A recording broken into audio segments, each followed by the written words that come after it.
Welcome back. Welcome back to Seconds. This is Dr. J, Pastor J, and we're here at the Seconds podcast. So glad that you're joining us here on this Wednesday. So excited for you to be in this space, this virtual space. Do me a favor, share, like this, share it, get it out there. Do you have your lunch yet? Are you ready to eat? Do you have your Bible? This is Seconds podcast, and we do this because one serving just isn't enough. And this past Saturday, we finished off our sermon series entitled Get Your Ship Together. And this last ship that we talked about was leadership. And if you haven't, you need to go back and watch all 5 installments of this message series. It will bless you. It will challenge you. It will grow you. It will stretch you. It will get your ship together. So we're excited about it, and you need to go get locked in with that. But today we're going back and looking at the last message that we shared on this past Saturday. And it's on leadership, but it was the question, the big question for the title was, are you just here to eat? And we had a whole spread. We had a whole spread out on the stage, a table. There was a fruit bowl. Our deaconesses, they held it down. There was a fruit bowl. There was some crackers, and there's some chips. There was some sweet corn. What else was on there? There was just so much food on that table. Nice. It was a nice strawberry drink. But it was a nice layout. They had bread. They had cupcakes. Yeah, I'm getting hungry now. I'm so glad it's lunchtime. But we talked about everyone having something to bring to the table. And just when we come to church and we talk about the idea of church, it's not a catered event. Church is not a catered event. It's actually a potluck. Yeah, some of you feel that's old school, but no, yeah. Church is a potluck where everyone can bring something. Everyone can bring something. So we dove into that idea. And leadership isn't just about having a title. It's about the table and what you're bringing to it. So we talked about all the things that you can bring to the table, your gifts, and how some people interact with the table. Make sure you go and check out this message. But today we want to unpack what it really means to be a culture-carrying, Christ-centered leader within the church and just within the world, like within the marketplace. It's not just about being a leader here in church, but it's being a leader in your home. It's being a leader within your family, within your community, the people that you have influence on.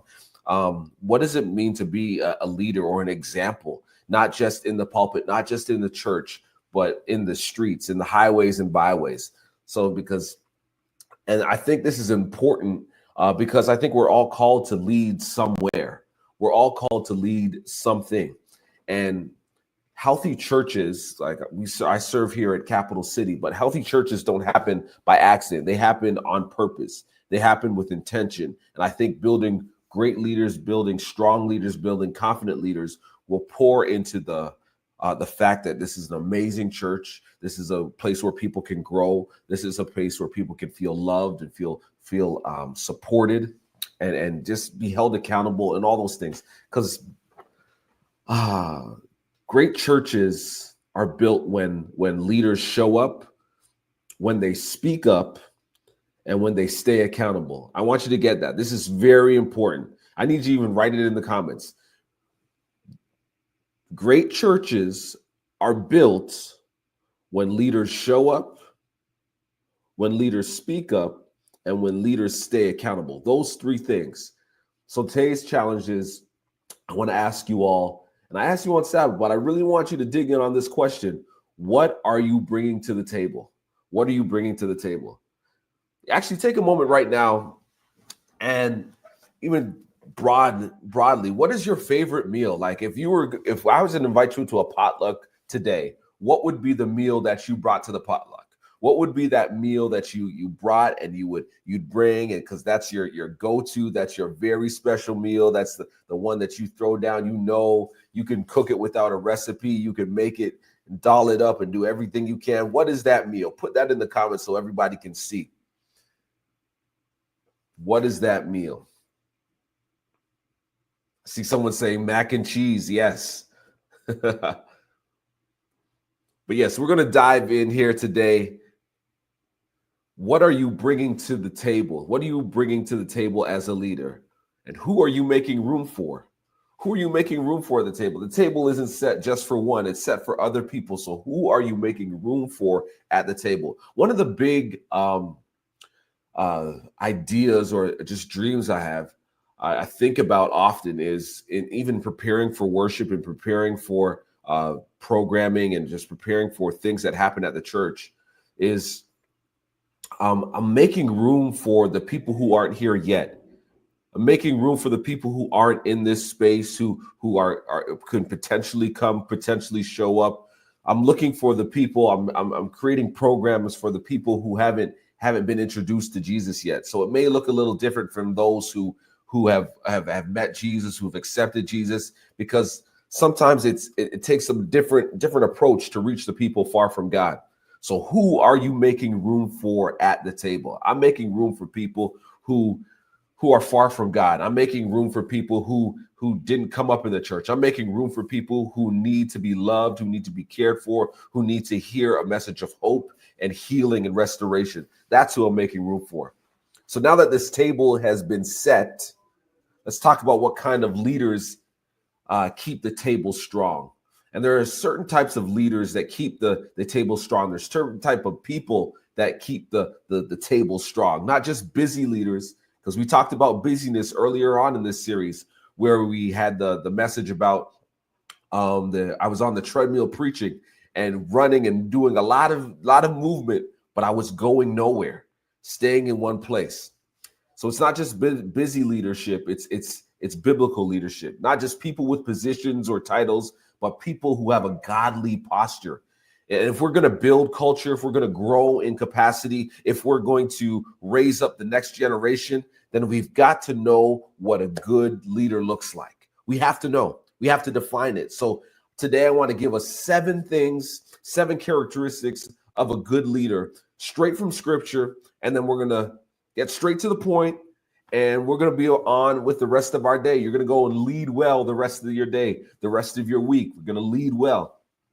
So as we're going through these things, I want you to ask yourself these questions. Do I lead like this? Do I follow leaders like this? The leaders that I'm following, do they look like this? Or am I growing in this area? Whatever it is, it could be a challenge. Am I growing in this area? So let's start with number 1. A good leader is rooted, not rattled. Is rooted, not rattled. Psalms 1 verse 3. They're like a tree planted by streams of water. They are rooted. They give encouragement and clarity in communication. They tell a story of what just happened. I think it's still on. Oh, there we go. Yeah, their encouragement. They give encouragement and clarity. They give clarity in communication. They use words that build up and they don't tear down teams. One of the beautiful things I love about the culture of leadership, even at Capital City, is the ability to empower people through our words. The culture of our meetings is one of empowerment, is one of positive affirmation, and it's one that allows a leader to feel, challenged, but also feel, that they're affirmed in leadership. They're appreciated in leadership. So it's stability. It's in spiritual consistency. Think of when a leader is rooted and not rattled, it's a leader who stayed calm during crisis. And I can think of some people that I do not want to be around when something crazy pops off. When something crazy is happening, I just see them just going all over the place. But I need a leader who's going to stay rooted, grounded, stay stable, because I follow. I want my heart to kind of be in tune with that kind of leader. Their steadfastness that affect the people around them.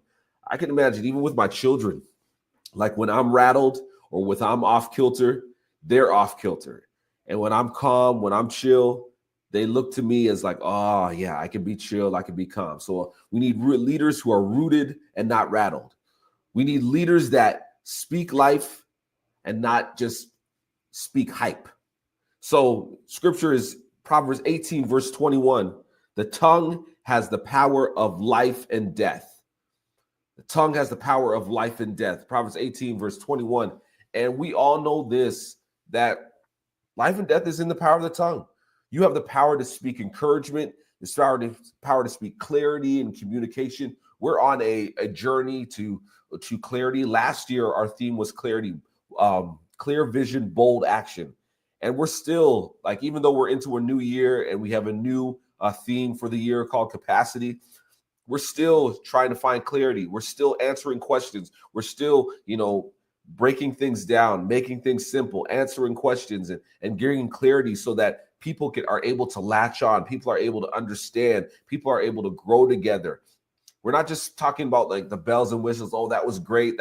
This was great. No, we break it down and we speak life to things. We speak encouragement and we speak clarity in communication. We push clarity in communication. So who are the people around you that are able to speak life to you, who speak honestly, who hold you accountable, who speak clearly and are able to pour into you?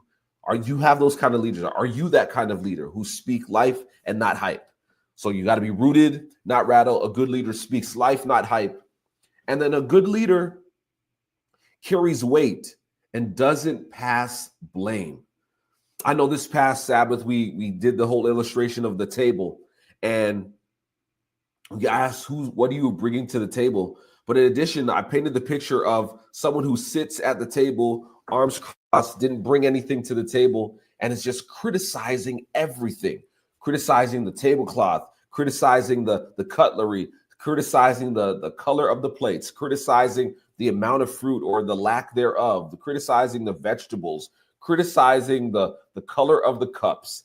Just has something to say about everything, but didn't bring anything to the table. Galatians 6 verse 5 says, each one should carry their own load. It's a personal responsibility. You have to have, if you didn't bring anything to the recipe, you don't have the right to critique the recipe, critique the meal, critique the pot. So you got to bring something. You got to be able to add something. You got to carry your weight and not pass blame or put it off to somebody else. A good leader carries weight and doesn't pass blame. Sometimes you have, and even as a good leader, sometimes you have to take responsibility for a mistake. You have to take responsibility. I think a few weeks ago, we brought someone in. We were introducing them as a new member. I was reading the profession of faith vows, and I jacked up their name. Like, I messed up. I was calling them the wrong name, and they were kind of hesitant to come up. I was like, why? Because I was looking at the name, and the name was wrong. And in that moment, I had to take ownership and apologize in front of the whole church for messing up the name. Leaders take accountability for their mistakes. They don't just go dive in deep and just dig in and say, this is the way I'm going to do it. No, they take accountability for their mistakes. They own up and they apologize. That's how you model great leadership. So the good leader is rooted and not rattled. They speak life, not hype. A good leader carries weight and doesn't pass blame. And this is an important one. A good leader corrects in love, not ego. Corrects in love, not ego. And that may be tough for some of us to grasp, because some have had that experience where it was just like you felt like torn down. You didn't feel loved. You didn't feel cared for or appreciated in the moment. But the Bible admonishes us to speak truth in love. It doesn't say lie in love. It says speak the truth in love. So we have a responsibility. Leaders have a responsibility. Us as believers have a responsibility to speak the truth, but do it in a way that shows love and understanding and empathy. It shows care. It's not to condemn, but it's to confront with grace. It's courage to confront with grace. I've had so many tough conversations, but on the other side of a tough conversation is growth. On the other side of of a hard conversation, one that makes you uncomfortable, is growth. And when you shy away from tough conversations, when you shy away from the hard conversations, you're pushing yourself away from the growth on the other side. So you got to correct in love, not ego. And then number 5, a good leader walks with and doesn't just talk to. Woo! Now that is beautiful, and it kind of goes back to something that I actually picked up from a teacher when I was teaching when I was doing my practicum as an elementary school teacher.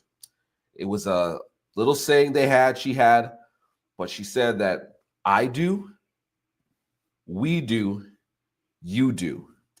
I do, we do, then you do. And it's something that I've carried along in my leadership journey, whatever space. I have to model it first. That all it means is that I have to model whatever behavior, whatever thing that I'm teaching, whatever behavior that I'm looking to see. It starts with modeling it. Good leaders model good behavior or good leadership traits. And then you create space for us to do it together. So we do it together. We share in the experience. We walk together. We walk beside each other in doing it. It's a shared experience. And then the person is released to do it. And then they can repeat that process with somebody else. It's honestly a process of discipleship. Another ship right there. It's honestly a process of discipleship. I do, we do it together. You do, you go out and do it again. And I do, we do, you bring somebody along with you, and then you do, launch them out to do it again. And that's the process of discipleship. 1 Corinthians chapter 11, verse 1 says, follow my example as I follow the example of Christ. So you have to be modeling great behavior in order to be followed or want someone to follow. It's a trait, or it's a characteristic of integrity and example setting.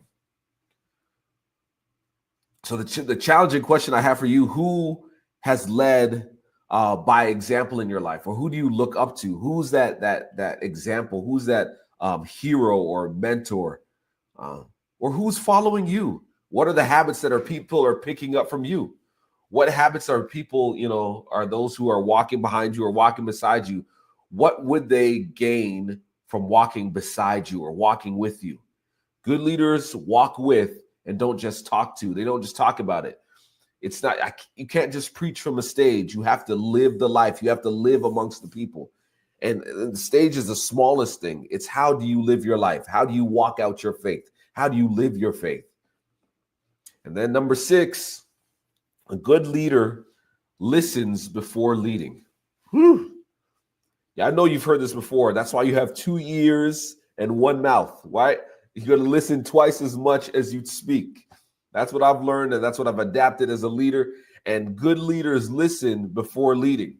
James chapter 1, verse 19, be quick to listen, slow to speak. That's why we have 2 ears and 1 mouth, because leaders listen. It's an empathy. It's a humility. It's not only my ideas. It's not only my thoughts. It's what else is in the room. What else do others have to offer? And at the table, some of the best moments at the table are when you have great conversation. You've done eating the food, but the conversation, you're listening to what someone's saying across the table, and someone else at the head of the table is throwing something out there. And it's a consistent dialogue of listening and throwing things out and interacting and having conversation. And it's those moments where you grow. It's those moments where you gain wisdom and gain perspective and understanding of different things. So leaders listen before leading. Before you take a step, before you move out, you got to listen. You got to be able to listen, hear what's around you. And I see this a lot even in families. Like, are you able to listen to the perspective of your children? Some of us have some grown children or have some adult children, even our little kids. There are moments where we as parents need to listen and be in tune with what they're saying, what's happening, and be able to, move accordingly based on what we've taken in from listening first. And then finally, number seven is a good leader builds culture, not just crowds.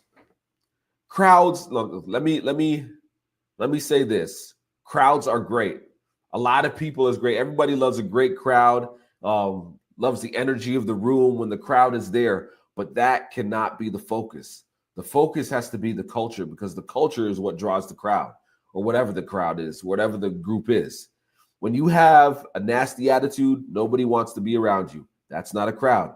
When you're negative, a negative Nancy, nobody wants to be around you. You do not draw a crowd. So you have to speak positivity. You have to have the culture needs to be, or the DNA around you, the atmosphere you create needs to be one of peace, needs to be one of love. The Bible says in Ephesians chapter 4, verse 16, the whole body grows and builds itself up in love as each part does its work. And that was the key text from the message this past week. As each part does its work. What are we bringing to the table?